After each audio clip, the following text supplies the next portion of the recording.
नमस्कार, मेरा नाम ज्ञानेश्वर है और आपने देखना शुरू किया है लाइव स्पेस। मेरे साथ दिल्ली से जुड़ रहे, मैं भी आज दिल्ली में ही हूँ। देश के जाने माने सीनियर जर्नलिस्ट अजीत द्विवेदी जी। अजीत जी, हम भी दिल्ली में, आप भी दिल्ली में। लेकिन सुबह हमने और आपने पटना के अखबारों को पढ़ा, विशेषकर दैनिक भास्कर को, और बिहार सरकार के समाज कल्याण मंत्री मदन सहनी की पीड़ा साफ दिखाई पड़ी। वे पिछले 2 महीनों से पटना में नहीं है, दरभंगा में ही रह रहे हैं। दरभंगा जिले से ही जीत कर आते हैं। पटना में आसरा जो होम है, वहां एक कांड हुआ, बच्चियों की मौत हो रही है।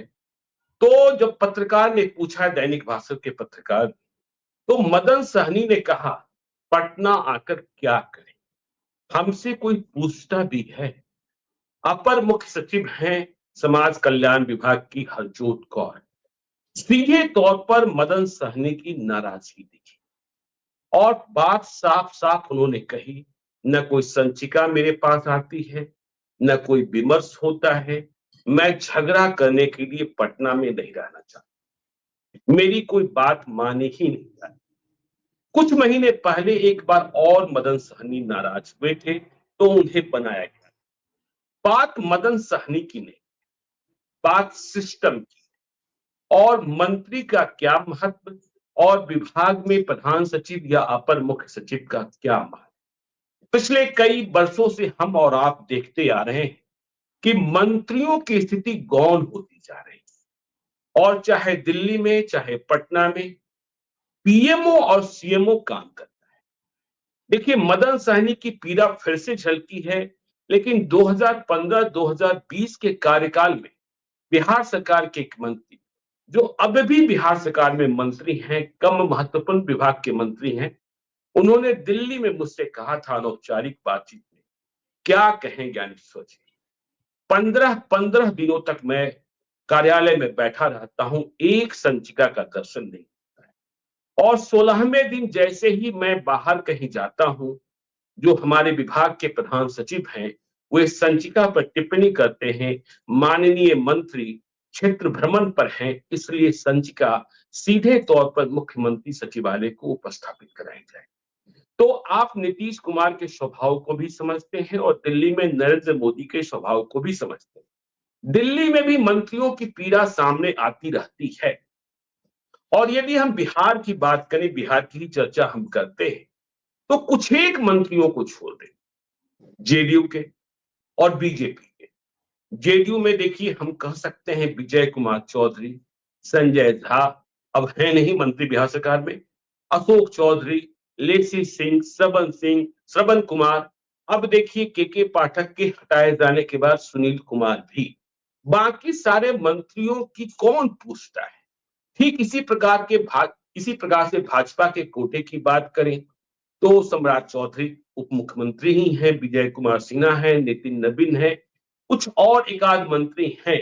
लेकिन मंत्रियों की यह स्थिति कि, और देखिए, जब मंत्रियों को आजादी मिलती है तो फिर और भी दूसरी स्थितियां परिस्थितियां पैदा हो जाती।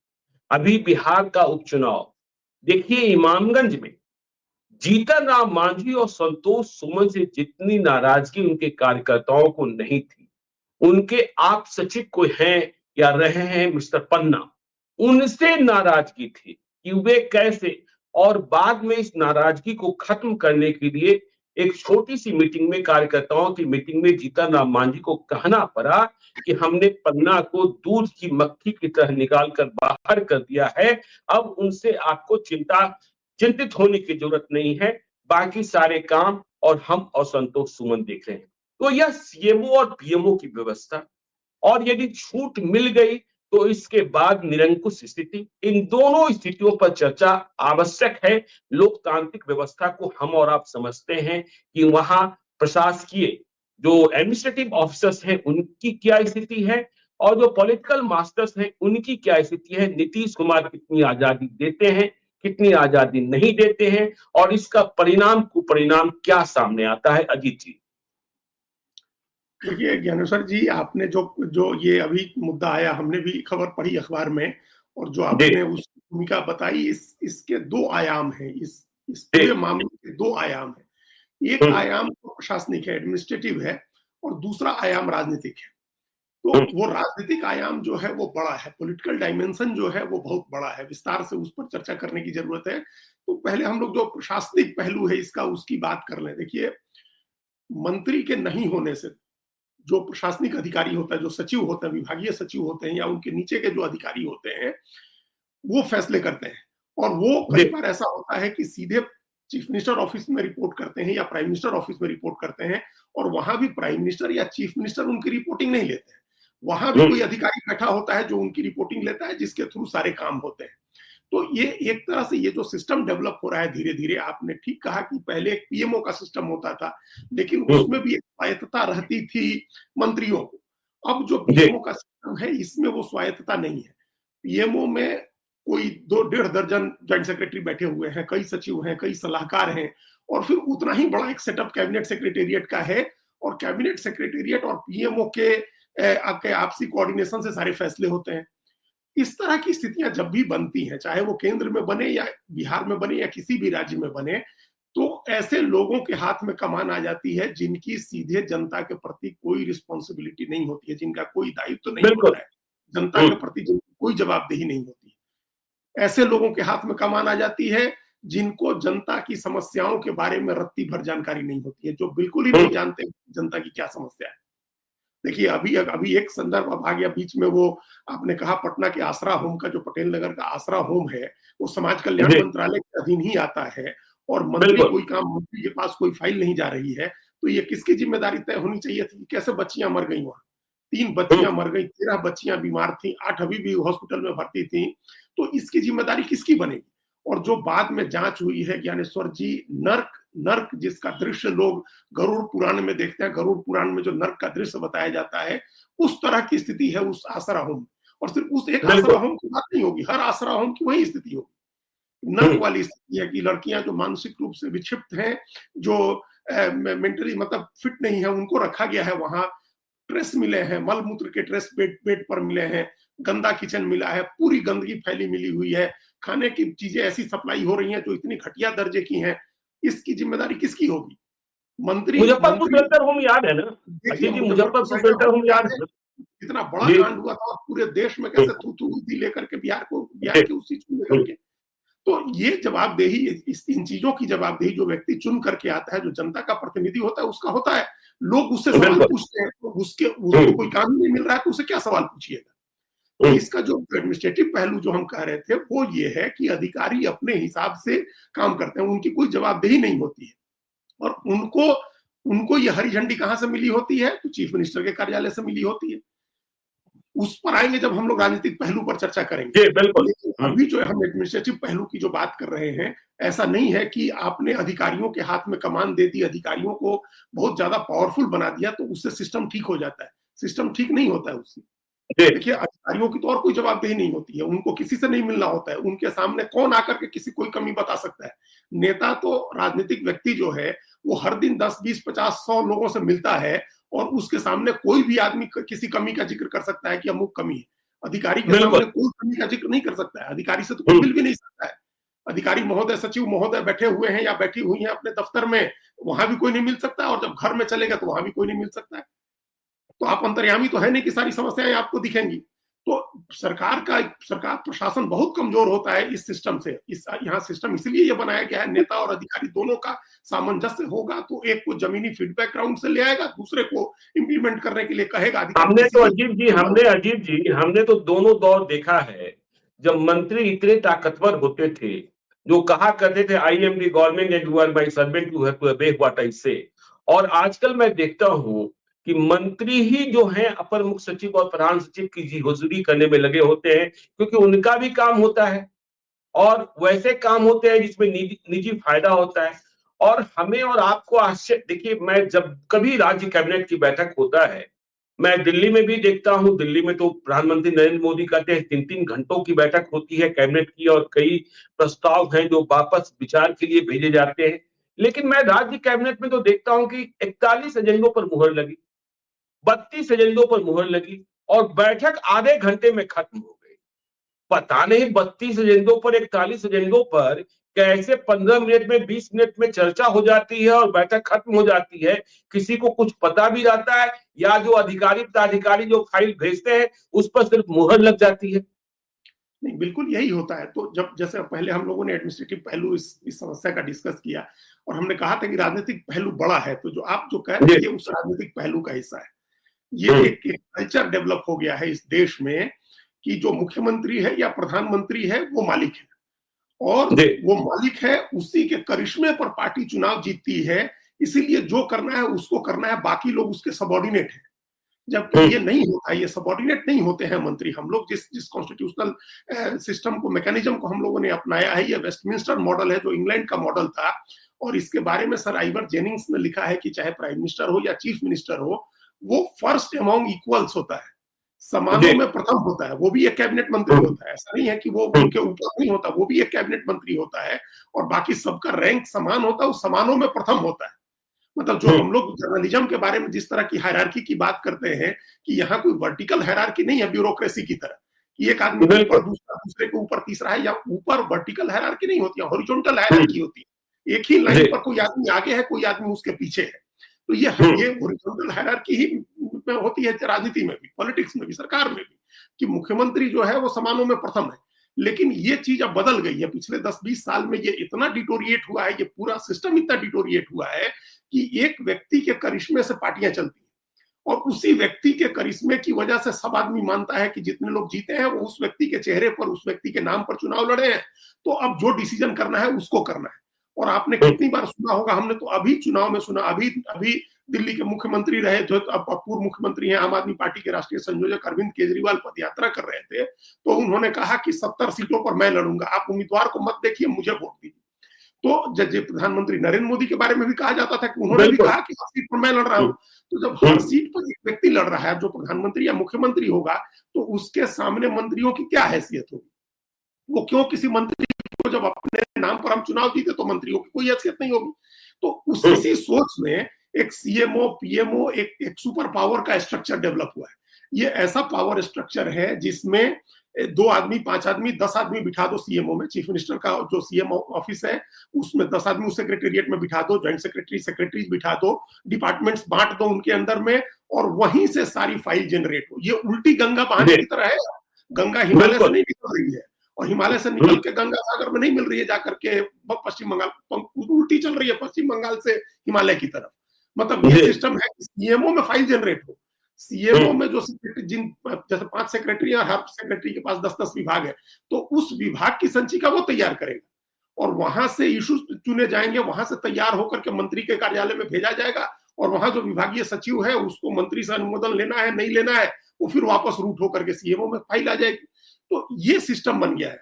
यही प्राइम मिनिस्टर ऑफिस में भी होता है कि मंत्रियों के सेक्रेटरी टू सेक्रेटरी बात होती है, पीएमओ के सेक्रेटरी, कैबिनेट सेक्रेटेरिएट के सेक्रेटरी और विभागीय सचिव के बीच बात हो गई, और फाइल जनरेट हो गई, और फाइल चली गई। अगर मुहर लगानी भी है तो मंत्री को मुहर लगानी, मंत्री कोई सवाल नहीं पूछ सकते हैं कि ये फाइल कैसे तैयार।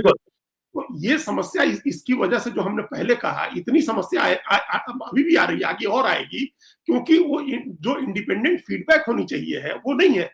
और एक व्यक्ति चाहे कितना भी टैलेंटेड हो, एक व्यक्ति किसी घटना की या किसी समस्या के हर पहलू को नहीं समझ सकता है।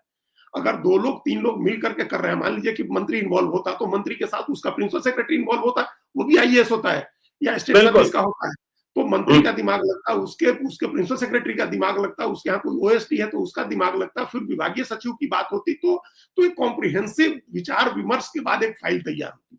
अब ये सिस्टम बंद हो गया है। अब सिस्टम सिर्फ मान लिया गया है कि जो सचिव महोदय है वो सारी चीजें जानते हैं, और जो सीएमओ के सचिव महोदय है वो भी सारी चीजें जानते हैं। अब आप सोचिए, प्रधानमंत्री ने कहा था लोकसभा में, नरेंद्र मोदी जी ने, कि इस बाबू हो गया, आईएएस हो गया, तो क्या मतलब है कि तुम सब जहाज भी उड़ाओगे और पेट्रोलियम कंपनी भी चलाओगे, रोड भी बनाओगे? ऐसा तो है नहीं कि आप बाबू हो गए तो सब जानते हैं। ये प्राइम मिनिस्टर ने सदन में खड़े होकर कहा था। तो ये कैसे यकीन किया जाए कि भाई आज एक सचिव है जो समाज कल्याण में है, कल रोड में चले जाएंगे, तो आज समाज कल्याण के एक्सपर्ट है, कल रोड के एक्सपर्ट हो जाएंगे? तो ये जो सिस्टम बन रहा है ना, ये सिस्टम बहुत ही खराब है, एडमिनिस्ट्रेटिव तरीके से भी बहुत खराब है और पॉलिटिकल तरीके से ज्ञानेश्वर जी हर नेता की नहीं, हैसियत आप कई उदाहरण देखिए अजीत जी, आप इसका उदाहरण देखिए और समझिए। ये जो सीएमओ अपने को इतना ताकतवर समझता है, इसे भी चुनौती मिलने लगती है।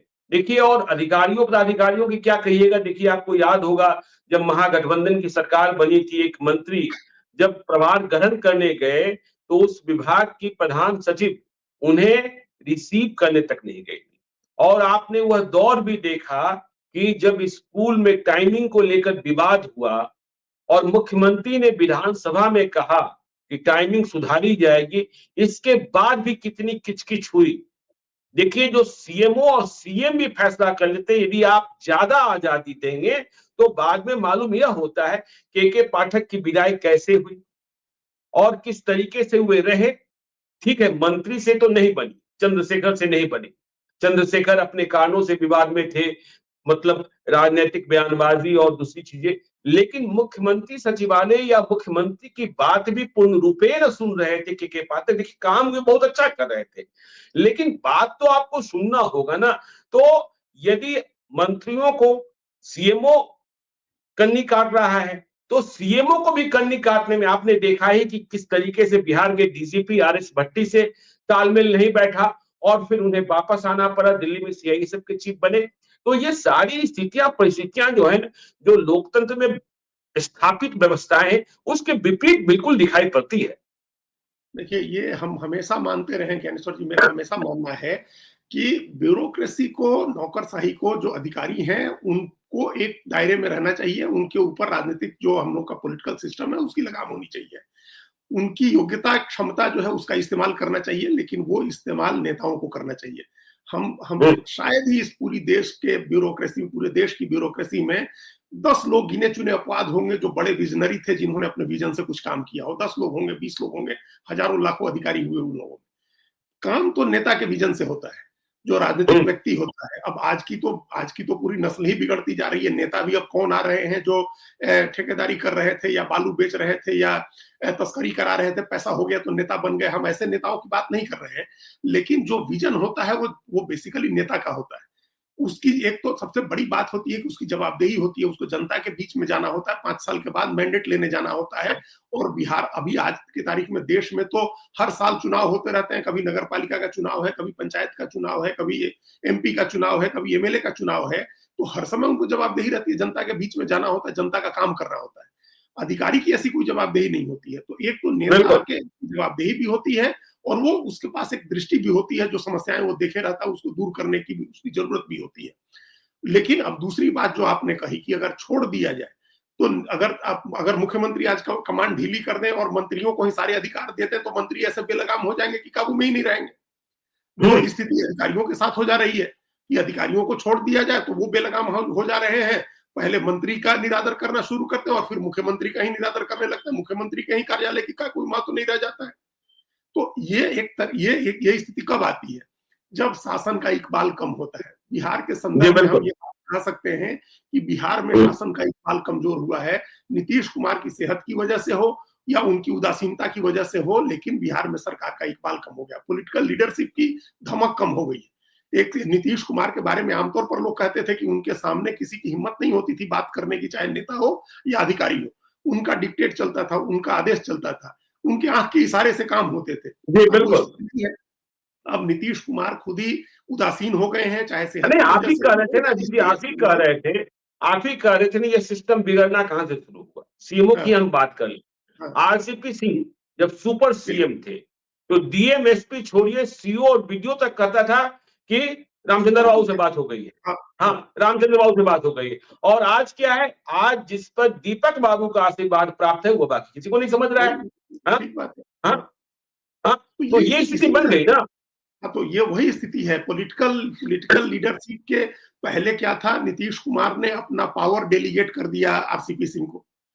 आरसीपी सिंह को उन्होंने अपना एक हस्तांतरित कर दिया, आउटसोर्स कर दिया। उनका पावर वो एग्जीक्यूट कर रहे हैं। तो वो आरसीपी सिंह क्या था कि वो नेता भी हो गए थे।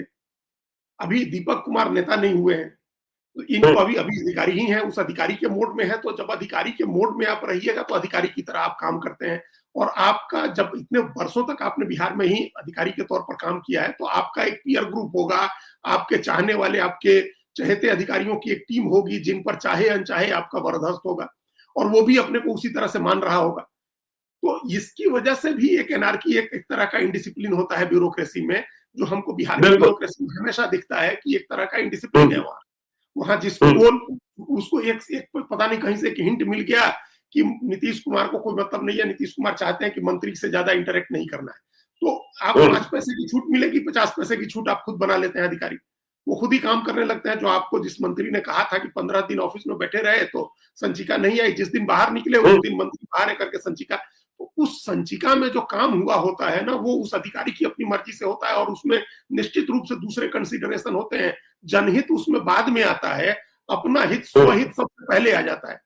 आजकल हम देख रहे हैं कि बिहार के ब्यूरोक्रेट्स के बारे में कितने लोगों के बारे में खबरें हैं भाई दिल्ली में कि किसके साथ किसने अपने रिश्तेदार का पार्टनरशिप करा दिया, किसने किसके साथ अपने ससुर का पार्टनरशिप करा दिया, किसने दामाद का करा दिया, किसने बेटे का करा दिया। सब पार्टनरशिप करा करके लोग ठेके बांट रहे हैं इस तरह से, और अधिकारी अपने मनमानी तरीके से काम कर रहे हैं। तो इसको तो कोई रोकने वाला है नहीं। ये क्या फिर सीएमओ का सिस्टम हुआ? फिर अगर आप पीएमओ की तरह सिस्टम बना रहे हैं तो पीएमओ की तरह सिस्टम बनाइए कि वहां कोई आदमी इस तरह की मनमानी नहीं कर सकता है। किसी सेक्रेटरी की, किसी मिनिस्टर के सेक्रेटरी की मजाल नहीं है कि वो एक पैसे की उसमें गड़बड़ी की बात कर दे अगर उसको नहीं कोई इशारा हुआ है तो। यहाँ कोई नहीं कर पाता है। यहाँ नजर रखी जाती है कैबिनेट सेक्रेटेरिएट से और प्राइम मिनिस्टर से, ऑफिस से। बिहार में भी इस तरह का या तो सिस्टम बना दे नीतीश कुमार, या अभी दीपक कुमार ही देख रहे हैं तो दीपक कुमार बना दे, या जो भी देख रहा है वो इस तरह का एक सिस्टम बनाए कि इनडिसिप्लिन बर्दाश्त नहीं किया जाएगा और कोई बेईमानी नहीं होनी चाहिए, कोई पक्षपात नहीं होना चाहिए, भेदभावपूर्ण नीतियां नहीं होनी चाहिए। इस बात को आप पहले से आप इस बात की मॉनिटरिंग करें फिर, या तो वो मॉनिटरिंग भी नहीं। अगर मॉनिटरिंग हो रही होती तो ये आसरा होम टाइप के कांड थोड़े होते बिहार में। तो इसका मतलब और जब बिहार में ट्रांसफर की लिस्ट जारी होती है तो यह कहा जाने लगता है कि अच्छा ये फला के हैं, ये फला के हैं, ये इस जाति के हैं, ये इस जाति के हैं, इसलिए इन्हें ये महत्वपूर्ण पोस्टिंग मिली या ये दरकिनार कर दिए गए। तो ये जो बिहार में व्यवस्था, और देखिए यदि हम पॉलिटिकल जो अभी ताजा विवाद मदन सहनी को लेकर पैदा हुआ है, क्योंकि बिहार में हम लोग पिछले दिनों भी चर्चा कर रहे थे कि अति पिछड़ी राजनीति में न नीतीश कुमार ने और न बीजेपी ने किसी को आगे किया। अब देखिए मुकेश सहनी वहां सहनी राजनीति, निषाद राजनीति के सबसे बड़े चेहरे हैं। मदन सहनी जेडीयू के चेहरे हैं, हरी सहनी बीजेपी के चेहरे हैं, और दिल्ली में जो मंत्री बने राजभूषण चौधरी निषाद, वह भी बीजेपी के चेहरे हैं। देखिए मुकेश सहनी और मदन सहनी और हरी सहनी तीनों दरभंगा से आते हैं। तो ऐसी स्थिति में मदन सहनी का इस तरीके से नाराज हो जाना, पटना छोड़ देना, यह कहना कि मेरा तो कोई सुनता ही नहीं है, और हमसे मतलब उन्होंने कह ही दिया ना कि मैं कुछ नहीं हूं, जो कुछ है वह अपर मुख्य सचिव हरजोत कौर है, और हरजोत कौर ही विभाग चला रही है। तो वह तो बस नाम मात्र के मंत्री रह गए हैं। इसलिए उनके समाज में भी यह संदेशा तो जाएगा ही ना कि मदन सहनी केवल कहने को मंत्री हैं। हाँ बिल्कुल ठीक बात है ज्ञानेश्वर जी, आपने दो बात की। एक तो ये कहा कि पोस्टिंग होती है तो लिस्ट में किसके चहेते लोगों का ज्यादा नाम है, इस बात की चर्चा होती है कि किसके ज्यादा लोग आए, किस जाति के लोग आए, किसको कहाँ पोस्टिंग मिली, किसको मलाईदार पोस्टिंग मिली। ये एक तो राजनीतिक स्तर पर ऐसा होता है कि जो जिसके हाथ में ऐसी पोस्टिंग के पावर्स होते हैं। अब तो हमने ऐसी भी कहानियां सुनी, पटना में हो सकता है आपने भी सुनी हो, हम तो दिल्ली तक हमको जो थोड़े बहुत जानने वाले लोग हैं उन लोगों ने खबर पहुंचाई, जो ब्यूरोक्रेसी में जानने वाले लोग हैं, पॉलिटिकल लोग क्या जानते हैं, कि किसी और का नाम नीतीश कुमार ने तय किया, नीतीश कुमार ने किसी और को वादा किया और नाम किसी और का निकल गया। नीतीश कुमार उसके बाद ये हो रहा है नीतीश कुमार पूछ रहे कह रहे वो लड़का कहाँ गया, उसको हम कहे थे, तो फिर उनको ही उल्टी पट्टी पढ़ा दी कि नहीं आप ही ने तो किया इनका। तो अब ये इस तरह की स्थितियां भी हो रही हैं, मतलब वो धोखा करना है, ये डिसीव करना, इस तरह की चीजें हो रही हैं, डिसेप्शन की चीजें, इस तरह की भी खबरें आ रही हैं। तो इसका मतलब कि ऊपर के लेवल पर भी कहीं ना कहीं दूसरे तरह की बेईमानियां, गड़बड़ियां शुरू हो गई हैं। तो एक तो ये चहेते लोगों की नियुक्ति का है। दूसरा, आपने उस दिन देखा हम लोगों ने शराब के मामले पर जब चर्चा की थी तो तेजस्वी यादव ने जो आरोप लगाए थे कि पैसे लेकर के पोस्टिंग हो रही है, तो पैसे लेकर पोस्टिंग होने का तो ये तो बड़ा इल्जाम है। और हमको नहीं लगता है कि किसी ने उनको उनकी बात का खंडन किया या उनको नोटिस भेजा। किसी ने तो भेजा नहीं है, नोटिस भेजना चाहिए था। नहीं, तो किसी ने तो नोटिस भेजा नहीं तेजस्वी यादव को, तो हम लोग ये माने कि तेजस्वी यादव जो कह रहे हैं सही बात है कि सीमावर्ती जिलों में लोगों को पैसे लेकर के नियुक्ति की जा रही है, और जिसकी नियुक्ति हो रही है वो शराब चलवा रहा है। तो और यदि हम इसे ना भी माने, यदि हम इसे ना भी माने, तो और आपने उसे चुनौती भी नहीं दी, तो इसका मतलब तो ये है ना कि आपका इकबाल जो है, शासन का इकबाल, जिसकी चर्चा आप बार बार करते हैं, वह बचा नहीं। मतलब कहाँ कुछ हो रहा है, हाँ कहाँ कुछ हो रहा है। और देखिए, केवल मतलब अधिकारियों पर अधिकारियों नहीं, आपको याद होगा कि जब उपेंद्र कुशवाहा ने इस्तीफा दिया बिहार विधान परिषद की सदस्यता से और राज्यवर्धन जहां आजाद बनाए गए, तो नीतीश कुमार ने किसके कहने पर कब फैसला कर लिया था, या किसी को पता ही नहीं चला। मित्र मंडली के कहने पर फैसला कर लिया। ललन सिंह नाराज हो गए क्योंकि कुशवाहा राजनीति की बात थी, और कुशवाहा वोट बैंक किस तरीके से लोकसभा चुनाव में खराब हुआ। तो वो जो है ना कि नीतीश कुमार कब किसके साथ बैठे हैं, उस वक्त उन्होंने क्या कहा, फिर किसके साथ बैठे, उस वक्त उन्होंने क्या कहा, यह भी जो है ना कई तरीके के कंफ्यूजन को पैदा करता है। बिल्कुल। और हम लोग नीतीश कुमार के बारे में जब चर्चा कर रहे थे तो हम लोगों ने इस बात पर बात की थी कि भाई कुछ लोग इसका बेजा फायदा उठा रहे हैं, कुछ लोग अपने निहित स्वार्थ के लिए नीतीश कुमार का फायदा उठा रहे हैं, अपना निजी स्वार्थ साध रहे हैं, और नीतीश कुमार को शर्मिंदा भी होना पड़ रहा है, उनको अपमानित भी होना पड़ रहा है। तो ये चीजें भी हो रही है। तो ये जो ब्यूरोक्रेसी के बारे में बेलगाम होने का या मनमानी होने की, पॉलिटिकल मास्टर से स्वतंत्र हो जाने की जो चर्चाएं हैं, वो बहुत सीरियस चर्चा है। मदन सहनी ने जो आरोप लगाए हैं, जो बात कही है, मान लीजिए उन्होंने आरोप नहीं ही लगाए, अपनी पीड़ा व्यक्त की कि हमारी पीड़ा ये है कि हमको कोई नहीं पूछ रहा है। तो इस पीड़ा के बारे में नीतीश कुमार को तो सोचना चाहिए। आखिर नीतीश कुमार जिस वर्ग की राजनीति करते हैं, उन्होंने जो, अब उस पर आते हैं जो आपने कहा मदन सहनी, और जो सहनी की राजनीति है, मल्लाह वाली राजनीति है, तो ये तो नीतीश कुमार का कोर वोट है ना, नीतीश कुमार की बस्ती है। नीतीश कुमार का ये अत्यंत पिछड़ा और महादलित वोट उनके साथ सबसे कमिटमेंट के साथ रहा है इतने वर्षों में। जो anti Lalu, anti Yadav politics में जो जातियां साथ में रही, उनमें से एक महत्वपूर्ण जाति के प्रतिनिधि हैं मदन सहनी। और आपने उनको एक प्रतीकात्मक मंत्री बना रखा है, ऐसा लग रहा है। उन्होंने जो बात कही है उसका मतलब यह है कि वो रबर स्टैंप की तरह बिठा के रखे गए हैं, सजावट के तौर पर रख दिया गया है उनको। तो अगर आप आज जिस तरह से जातियां इंपावर्ड हो रही हैं, आपका मुकाबला मुकेश सहनी के साथ है, जो इतने इंपावर्ड हैं कि तेजस्वी यादव के साथ बैठते हैं और सामने से बात होती है कि नंबर 2 पोजीशन में रहेंगे। तो एक व्यक्ति इतना इंपावर्ड है, उस सोसाइटी के, उस जाति के लोग फिर एक सशक्त नेता चुनेंगे या रबर स्टैंप को चुनेंगे? वो क्यों रबर स्टैंप के पीछे जाएंगे जिसके बारे में ये धारणा बन जाए कि वो उसका कोई काम नहीं करा सकता है? अब ये जो मदन सहनी ने बात कही, इससे तो ये स्पष्ट हो गया ना कि वो कोई काम नहीं करा सकते हैं, अपने समाज के लोगों का भी कोई काम नहीं करा सकते हैं। उनकी बात कोई अधिकारी नहीं सुनता है। जब सचिव नहीं सुनती है तो जिले कलेक्टर किस बात के लिए सुनेगा? तो अब ये तो तय हो गया कि वो कोई काम नहीं करा सकते, तो उनके साथ वोट क्यों जुड़ेगा? और ऐसा तो है नहीं, अब नीतीश कुमार की ऐसी स्थिति तो है नहीं कि अब वो अनचैलेंज लीडर है। अब लीडरशिप, और देखिए, यही आपको याद करा दें अजीत जी कि जब मुकेश सहनी पशुपालन एवं मत्स्य पालन विभाग के मंत्री थे, तो उनके विभाग के अपर मुख्य सचिव थे एन श्रवण कुमार। उनसे उनकी नहीं बन रही थी, लेकिन मुकेश सहनी ने अपनी ताकत दिखाई, राजनीतिक ताकत दिखाई, और उन्हें विभाग से विदा ही करा दिया था, चाहे जो भी विवाद हुआ, लेकिन विदा ही करा दिया था। अब देखिए हरजोत कौर का क्या होता है और मदन सहनी का क्या होता है। मुझे नहीं लगता कि हरजोत कौर को वहां से हटाया जाएगा। देखिए, सुलह सपाटे की कोशिशें कुछ होगी कि हाँ भाई, इनकी भी बात को सुन लिया कीजिए एहसान के तरीके पर।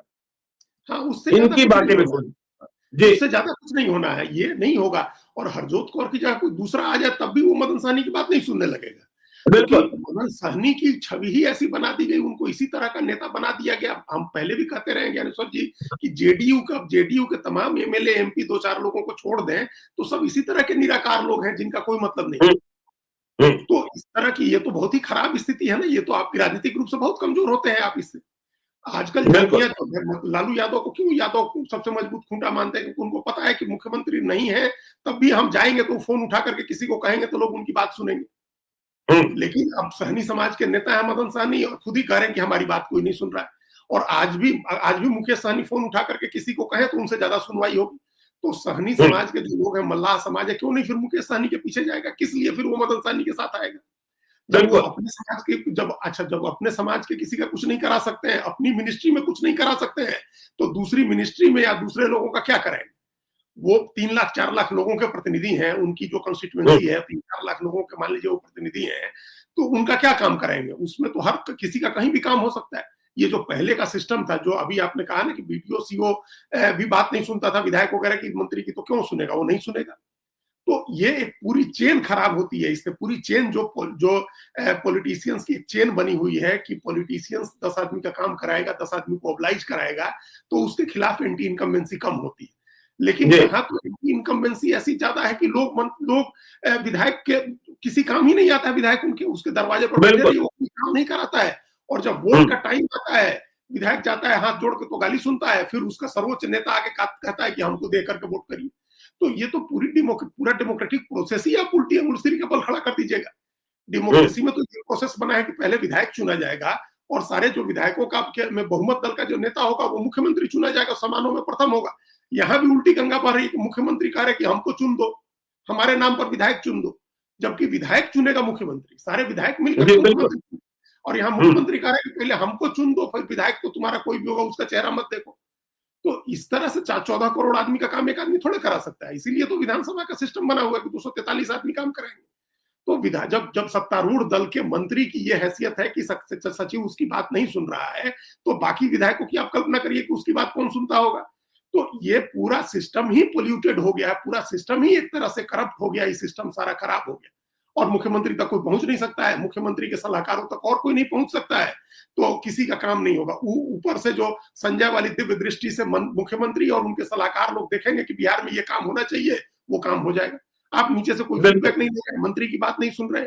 तो ये चाहे पीएमओ का सिस्टम हो या सीएमओ का सिस्टम हो, ये पावर का केंद्रीकरण, एक हाथ में पावर, सत्ता का एकत्रीकरण, ज्ञानेश्वर जी, बहुत खराब होता है डेमोक्रेसी के लिए भी। इससे तानाशाही का जन्म होता है, इससे अन्याय का जन्म होता है। ये नहीं होना चाहिए, एक डिसेंट्रलाइज होना चाहिए पावर। आज जरूरत यह है कि आप मुखिया सरपंच के हाथ में पावर दीजिए और आप मंत्री को ही पावर नहीं दे रहे हैं। डिसेंट्रलाइज होना चाहिए। जब तक पावर डिसेंट्रलाइज नहीं होगा, हर व्यक्ति की जवाबदेही नहीं होगी, हर व्यक्ति की राय सरकार चलाने में नहीं दी जाएगी, तब तक इस सिस्टम का कोई मतलब नहीं होगा। फिर ये 2-4 लोगों के हाथ का सिस्टम है जो अपने निजी हित को आगे रख के सिस्टम चलाते हैं।